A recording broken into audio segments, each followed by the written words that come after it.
네, 오늘은 최근에 뉴스에 많이 등장하고 있는 대장동 개발의 이슈에 대한 얘기를 해보도록 하겠습니다.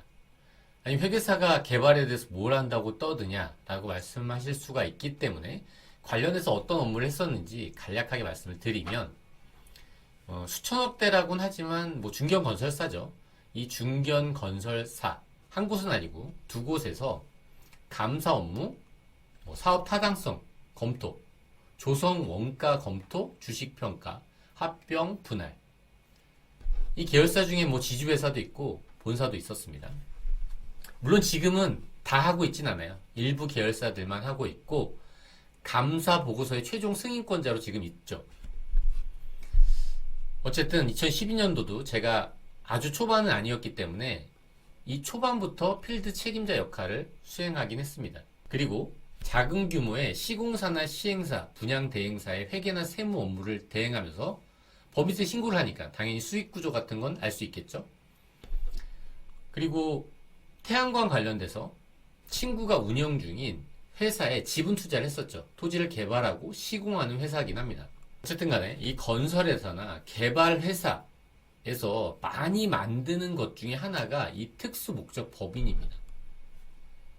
조선일보 어떤 뉴스를 보다 보니까 자본금 50억이 너무 미미한 거 아니냐 이런 내용이 있었는데, 사실 이 자본금 50억은요 법인세법상 어떤 혜택을 받기 위한 그 SPC로서 그 받기 위한 최소 자본금 요건이 50억이기 때문에 자본금이 50억인 거고요.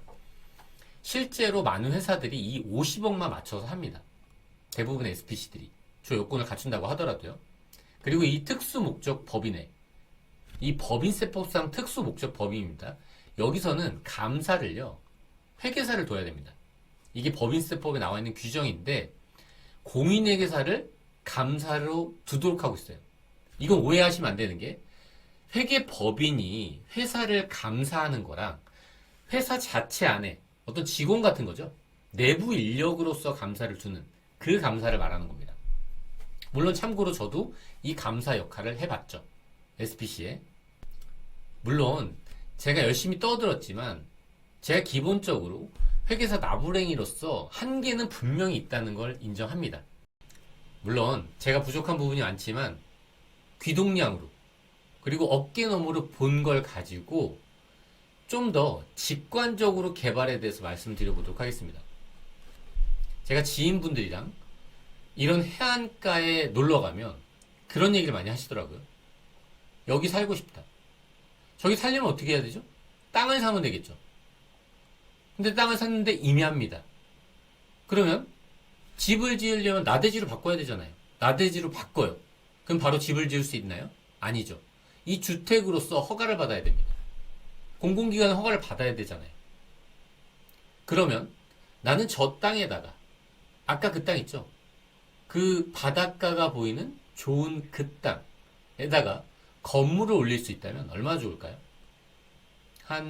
돈으로 따지면 한 1,800억 원만큼 난 좋을까요? 저 땅을 보면 그게 바로 보이시나요? 저는 이 땅을 봐도 여기다 건물을 올린다고 과연 1,800억 원만큼 좋을까? 이런 생각이 들긴 하거든요. 잘 모르겠다는 거죠. 그리고 참고로 알아야 될 부분 중에 하나가, 이 민간 개발은 환수가 없다, 이렇게 생각하시는데 그렇진 않습니다. 이거는 공공개발과 민간개발의 차이는 아닌 거예요. 예를 들어서 실제로 민간개발을 통한 주상복합이 도심지에 아파트가 세워졌다고 생각해 볼게요. 근데 교통이 혼잡이 예상되는 거예요. 그래서 도로를 좀 확장했으면 좋겠어요. 이 도로 확장 비용, 확장하려면 붙어있는 상가에 대한 보상을 해줘야 되겠죠. 이 상가 주인들에 대한 보상 누가 할까요? 심지어 이런 보상까지도 민간에 넘기는 경우가 실제로 있습니다. 그렇다는 거는 이 대장동의 개발도 마찬가지라는 거예요. 이게 공공개발이라서 이익을 환수했고 민간개발이면 이익을 환수할 여지가 없다, 이건 아니라는 거죠. 이 개발의 핵심, 민간 어떻게 환수하면 되나요? 설계도를 갖고 옵니다. 공공을 위해서 필요한 시설을 우리가 만들고 이걸 만들어 달라고 하는 거예요. 그래서 기부 체납을 받는 겁니다. 그러면 민간이 일부 지역을 통해서 개발 이익이 많이 발생하는데 이거 기부 체납 안 할까요? 기부 체납으로 1조 원어치 못 받을까요? 물론 이제 저는 그 금액 기준을 판단하고 싶지 않아요. 왜냐하면 제가 자료를 볼 수가 없기 때문에 그 금액이 많고 적음이 아니라는 거죠. 그걸 판단하고 싶지도 않습니다. 근데 적어도 이건 공공개발이어서 많이 갖고 왔다. 민간개발이면 못 가져온다. 이런 건 적어도 아니라는 거죠. 사실 이 사업은 이 두 가지를 다 이해하셔야 돼요. 택지의 개발과 그 택지의 공급이란 이 두 가지를 이해해야 되는데 여기서는 택지를 개발도 했지만 그 개발자가 택지를 활용할 수도 있다는 거예요. 뭐 이게 비정상적인 경우는 절대 아닙니다. 어떤 의미냐면 제가 여기에다가 사실 아파트를 만들고 싶어요. 그러려면 땅이 이렇게 있으면 안 되겠죠. 평평하면 더 좋겠죠, 당연히. 대부분 신도시가 평평하잖아요. 이렇게 평평하게 만듭니다. 이렇게 땅을 잘 쓰기 좋게 네모나게 평평하게 이렇게 만드는 작업을 택지를 조성한다 그래요. 그리고 여기는 주택 이렇게 지정한 다음에 주택 분양하는 회사한테 이 땅을 파는 거예요. 이 두 가지 행위가 섞여 있다는 거죠, 지금. 어쨌든 이 업무를 성남도시개발과 민간이 같이 참여해서 업무를 수행한 거예요. 그러니까 이 택지를 개발하는 것과 이 택지 안에서 뭔가 아파트를 분양하는 이 사업에 대한 이해가 있어야지 여기서 이익을 제대로 내가 챙길 수 있는 거예요. 근데 하필 이 택지 옆에 바로 서울이 있습니다. 그러면 그런 땅이라면 그런 서울 옆에의 택지라면 이 5,500억은 많은 돈인가? 그 얘기를 하고 싶은 거죠. 저는 이게 많다, 적다, 절대 그 얘기를 하고 싶진 않습니다. 왜냐하면 전 모르니까. 그 내용을. 정확히 모르잖아요. 거기다 어떤 거를 시설을 넣는지, 어떤 거를 받았는지에 따라서 전혀 달라질 거예요. 근데 적어도 확실한 건 있어요. 이게 높은 수익을 달성했다, 안 했다를 그렇게 쉽게 말할 수는 없을 겁니다. 이건 분명할 거예요. 5,500억이라는 절대값으로 자랑할 일은 절대 아니라는 거죠. 왜 그럴까요? 저도 엄청 많은 관련된 업무를 했었는데 저 숫자만 듣고 전혀 감이 안 옵니다. 그런데 대다수의 국민들이 어떻게 수익 구조가 나오는지도 모르는 그런 사업에서 5,500억을 받았다고 하면 잘했다 못했다를 판단할 수 있을까요? 저는 어렵다고 봐요. 실제로 민간에 맡겼으면은 돈이 아니라 건물로서 공공기관 건물 올려달라고 할 수도 있을 거잖아요. 전 충분히 가능하다 보거든요. 그러면 그 가치로 환산하면 그 이상이 될 수도 있었다는 거죠. 물론 아닐 수도 있겠죠. 이렇게 공공에서 개발이익을 가져가고 싶다고 그거를 공공이 직접 개발해야 된다. 이거랑은 다른 문제라는 거죠.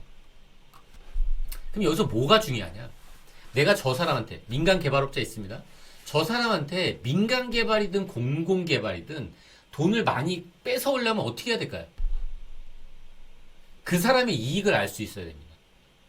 여기다 아파트 짓는 사람의 이익. 여기에 택지 공사를 하는 사람들의 이익. 이익이 뭐죠? 벌어들인 도에서 쓴 비용을 뺀 게 이익이에요. 이 이익이 얼마나 나는지를 알아야지 내가 많이 뺏어올 수 있는 거예요. 그게 내가 공공이면 됩니다. 공공이어도 상관없어요. 민간한테 주면서 많이 뺏어올 수 있겠죠, 당연히. 이걸 알아야지. 이 구성 요소죠. 이익을 알기 위한 구성 요소입니다. 일단 수익을 알아야죠. 이 사람들이 어떻게 수익을 낼 수 있지? 이 땅을 도대체 얼마에 팔 수 있을까? 이 산이었던 땅을 밀면. 그걸 예상해야 되겠죠. 그리고 또 하나 예상해야 되는 게 있어요. 아주 중요한 거예요. 뭐죠? 택지 조성으로 땅만 파는 것만 예상하면 안 돼요. 지금 저 사람들이 뭘 갖고 가고 있죠? 택지를 조성해놨습니다. 이 중에 한 블럭을 갖고 가는 거예요. 그 블럭을 갖고 감으로써 얻는 이익도 예상해야 됩니다. 거기에 아파트를 올린다면 그 아파트를 시행함에 따른 이익도 같이 계산해 줘야지 내가 더 많이 뺏어올 수 있는 거예요. 내가 공공이라면. 그렇다는 겁니다. 그렇기 때문에 이 개발공사, 성남도시개발공사가요, 수익 구조와 원가 구조를 판단할 능력이 있어야 돼요. 그래야지 많이 뺏어올 수 있는 거예요. 이걸 내가 설계했다고? 그럼 그 사람이 최대한 많이 알고 있어야 됩니다. 그럴 능력이 있어야지 많이 뺏어올 수 있는 거고, 많이 뺏어왔다고 판단할 수 있는 거라고 저는 생각해요. 제가 사실 최근에도 관련된 업무를 한 적이 있었는데, 아파트 현장이 좀 있으면 준공이 날 거예요, 이제.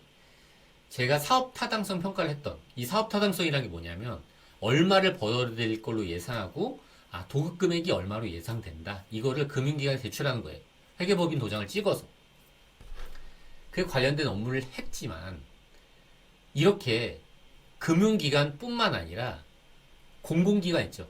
공공기관에서도 이 사업 타당성을 잘 모르잖아요. 전문가들을 다 배치하고 있는 게 아니잖아요. 그러니까 외부에 위탁을 해요. 회계법인에. 아니면 뭐 외부 평가기관, 다른 곳에.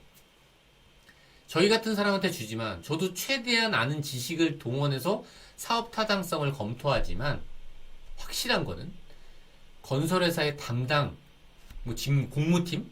그런 분들을 보다 몰라요. 이걸 알기가 그만큼 어렵습니다. 실제로 계획 자체가 수시로 변동해서 변경 승인받는 경우도 상당히 많습니다.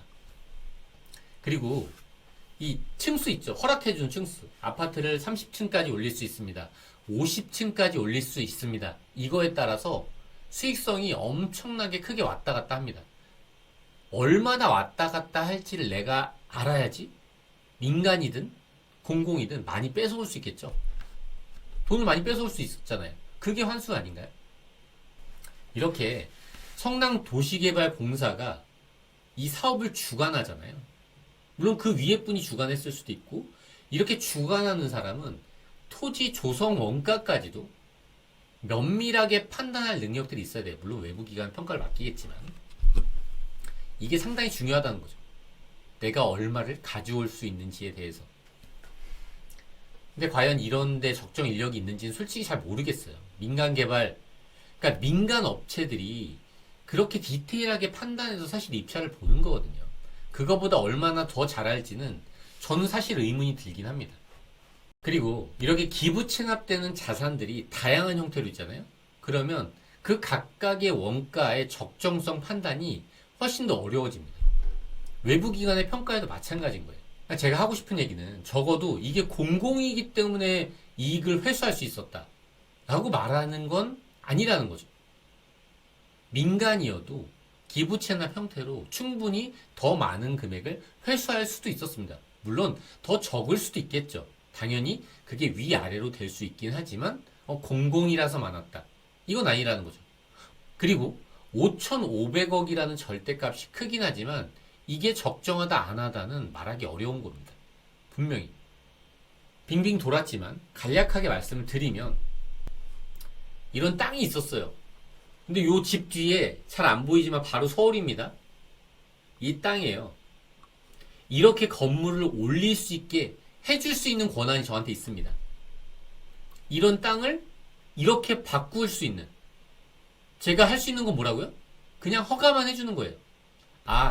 이런 건물을 지어도 됩니다. 허락을 해줄 수 있는 능력이 저한테 있습니다. 요런 땅을 이렇게 바꿀 수 있는, 이런 허락을 해줄 수 있는 저한테 능력이 있으면 이게 5천억이면 적정한 건가요? 그걸 모른다는 거죠. 결국 제가 하고 싶은 얘기는 이런 땅을 이렇게 건물을 올릴 수 있게, 자기가 건물을 올리게 합니다. 건물을 올릴 수 있게 해주면서 1,800억 원이나 벌었습니다. 라고 하면 이 1,800억과 도로까지 하면은 5,500억쯤 돼요. 여기 있는 도로는 다 국가 거죠. 요 사이사이에 있는 도로는. 그것까지 다 합치면 5,500억쯤? 이만큼 벌었다는 얘기를 전 잘했다 못했다의 기준은 아니라는 거죠. 이게 공공개발이기 때문에 대박난 건 아닐 수 있다는 거죠. 그러니까 사람들을 좀 바보 취급하는 것 같아가지고 그냥 오늘 영상을 좀 만들어 봤습니다. 나름 좀 열심히 떠들었는데 핵심은 별로 없었던 것 같긴 합니다. 근데 핵심이 되지 말아야 될 부분은 분명히 있는 것 같아요. 네, 오늘은 여기까지 하도록 하겠습니다. 끝까지 들어주셔서 감사합니다.